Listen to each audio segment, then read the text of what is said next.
All right, music fans, welcome back. Harmless Dave here talking about real music in real time for real people just like you and just like me. All right, Neal Schon. He's been battling the Journey breakups for about 33 years now, and adversity, and things that he eventually overcomes.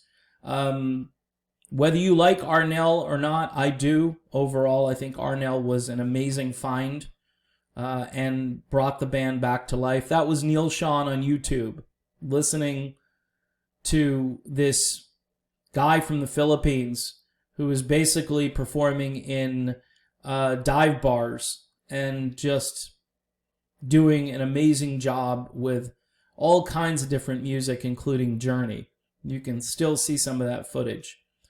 Back in the late 90s, the first time the band decided to move on without Steve Perry, they found Steve Augeri, who I believe was more Jonathan Cain's idea. And for a few years, Steve Augeri was it. He was fantastic. Unfortunately, his voice didn't hold up very long. But if you go back to 1987, and again, I'm not minimizing why Perry left. I know there are people that are critical now. They're saying, oh, you're too hard on Perry. Perry left for a number of... It was like the perfect storm of personal and professional issues that hit him all at the same time. And Jonathan Cain has acknowledged it in his book, that, they worked the racehorse too hard. It was, in hindsight, what they were asking him to do. And again, performing this catalog night after night. It's lucky that Steve Perry still has a voice. So that certainly could have been handled differently, and I think everybody agrees. But then in 98, the second time around, and by the way, Journey didn't crack the stone. The guys went off and they formed Bad English with John Waite, and they had a #1 single, which Journey never actually accomplished, at least not on the Billboard Top 40, which Bad English can thank Diane Warren for that, just an incredible songwriter, and obviously John Waite, who can pull it off and really deliver on a song like that. So, of course, Bad English ends up breaking up. They almost had a fist fight with their producer, Ron Nevison, I think, in 91 or 92, when they were recording that album. Obviously, the music industry had changed. But by the time you get to 98, after Perry initiates this, they do trial. In 98, Perry has the medical stuff, and the band says, we're going to move on. Now, I've covered this a bazillion times. But, again, it puts Neal Schon, the guy who this band was originally built around, it puts him in a tough spot. He knows the value of Perry, but he wants to go out and work. And here's a little clip from the VH1 documentary, Behind the Music. I'm looking at Neal, and I can see this guy that wants his band back really bad. We looked at each other and said, you know what? We want to reform this. We want to get a couple guys that want to work. A couple of guys who want to work. He's also referencing Steve Smith, too, who recently, I think it's come out that Steve, was just, I don't want to say mailing it in, because when Steve Smith gets behind a drum kit, he's not mailing it in, but did he really want to be in this? Or was it more financial? Ross Valerie basically wanted like a golden parachute, or it seems that way. I mean, you got to look at it this way. And I can understand their point of view. Hey, I put in so many years in this corporation. By the way, Journey is a corporation. That's why they call it Nightmare Productions and Weed High Nightmare and all that stuff from the old days. That's all part of the corporation, the company. That's why they say the trademark, the mark, that sort of thing. It's weird because we're all just thinking, hey, I got my cassettes, I got my LPs and CDs, going to the concert. You're not thinking that you're participating in the operation of a corporation, but that's what it is. So Neal Schon, as Neal Schon is kind of like the Bill Gates of Journey. You know, the Mark Zuckerberg of Journey. And if you don't like those people, I'm just using it as an analogy. He was there first, okay? Mark Zuckerberg, he invents Facebook, almost like, hey, it's a way that college kids can talk to each other. And then all of a sudden, it's this huge corporation. Neal Schon, I mean, had a much better pedigree than a guy like Zuckerberg when it comes to music anyway. And when Journey was invented, he was there as a founding member. I put Neal Schon's name first on the document. Then I put Greg Raleigh's name underneath. And then you could put, you could put Ross Valerie next. Heck, you could put George Tickner next. You could put Ainsley Dunbar next. Okay? But the bottom line is this was Neal's band and Greg's band. All right, and Greg did some of the heavy lifting early on by just getting Neal to the gigs, if you remember. So, and they were brilliant in Santana, but they wanted to do something else. So every time something like this happens, and I'm not a legal scholar, I understand that people sign documents, and sometimes they don't understand what they're signing. These are musicians. Their job is to make music. They are hiring people that are supposed to be protecting their interests. It doesn't always work out that way. Because when you're busy making music, the guy who's supposedly protecting your interests might be, dipping his hands into the cookie jar. James Guercio comes to mind with Chicago, who, according to Jimmy Pankow, there were millions, and he said it like 5 times in the documentary, millions of dollars that were unaccounted for. So when I see a situation like what just went down and people are complaining about this or that, I'm ecstatic.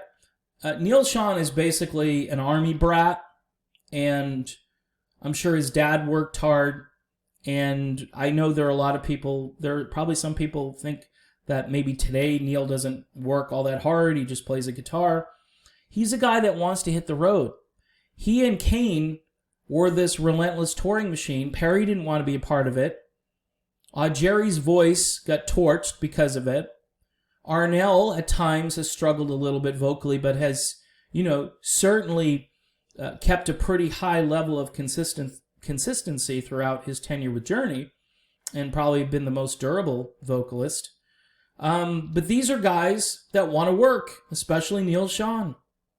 And that's why in this video, he says, hey, I want to find 2 guys that want to go out and work.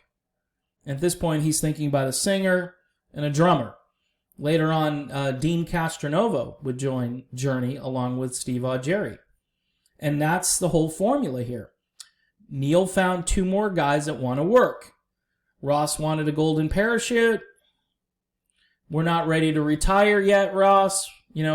I imagine if Ross had said, yeah, let's record some more, I want to go out on the road, and maybe things would be different. And maybe if he weren't on the board of directors and all this stuff going on behind the scenes, that I can't really examine the way others have. I just think that when you look at it on its face, it just seems, I don't know, it seems like it's extracurricular stuff that is a distraction, and if you guys were truly united, this would never even happen. And you could work it out in-house rather than doing all this legal maneuvering, which, again, they didn't work it out in-house, and so they've decided to clean house, or at least remodel the house, and in my estimation, they did a great job. You've got Narada Michael Walden, who, when people find out his credentials, his background, his musical abilities, his production capabilities, I mean, this is a smart guy. And he's going to work well in this context with Randy Jackson and Jonathan Cain, who I'm sure has got a lot of stuff written for music, and Neal, who can pretty much do whatever these guys want him to do. So his role in Journey to me has always been to rebuild and to put back together what was broken. Now, I know Perry said not to fracture the stone. They tried it Steve's way the first time. Steve called and wanted to put it together again and then walked away again. So they said, okay, we wanted to wait again, but we're not waiting this time. We waited before. In fact, not only did we wait, we decided to do something else, because Perry said, call it whatever you want to call it. Just don't call it Journey. Well, they did that. They did Bad English. Okay, and this time, back in 98, I think Neal Schon was like, well, I'm not willing to do this again. I was here at the beginning, and I'd like it to be Journey. And will it be as good as Steve Perry's Journey? He's acknowledged, pretty much everybody has acknowledged that Steve is the best. Nobody's debating that. But if you want the music to continue on, and you want a band that can perform the music live and do it in a way that's, I guess, pays tribute or honors or, keeps the music alive, I think this current lineup is a good start. I think it's a really good start. We'll see how it goes if they ever get back on the road, but I'm excited about it. But Neal Schon's been dealing with this stuff for 33 years. And, it would be nice to have some continuity for a while where he'd have a lineup that he could just keep in place and have a band that liked being there and liked playing these songs. Because I know for a fact there have been some people in the group that haven't been all that enthusiastic about playing these songs. But the fans are very enthusiastic about hearing these songs. Thus, everybody was wondering who this was going to be. And now that the rhythm section has been picked, I think a lot of people are impressed. Again, Neal Schon has shown really good judgment along with Schon and Cain. Again, this was Neal's pick. Narada Michael Walden is Neal. Randy Jackson could have been both Neal and Schon. But I'm sure they took Steve Perry's old advice too under consideration, because Steve was the guy who brought Randy in the first time. And he was absolutely right about Randy's skills as a bass player. It's really cool. This lineup is really cool, and I'm excited to hear the new music that I believe is probably underway right now and being written and recorded, and we shall hear it soon, my guess is, because if these guys can't tour, I imagine they might throw a song out there so people can hear what the new lineup sounds like. All right, I am done. Fairly long-winded video. Thanks for tuning in. Thanks for all the new subscriptions. We are heading toward 30K. I'm really excited about that. I never thought I'd see that day. And again, I'm looking forward to doing a lot more content for you all. Thanks again. We'll talk soon.